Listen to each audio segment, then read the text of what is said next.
من مشکل تنفسی داشتم به دلیل انحراف بینیم و با دکتر طاهریان آشنا شدم. البته خیلی تحقیق کردم و از طریق دوستانم با ایشون آشنا شدم.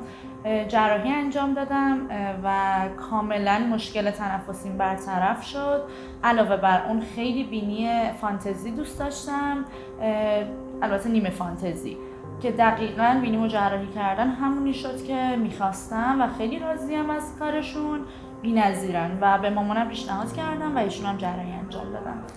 بله، و من هم به توصیه دخترم و البته دوستانشون که کاراشون رو دیده بودم اومدم پیش آقای دکتر و عمل جراحی انجام دادم و خیلی راضی هستم.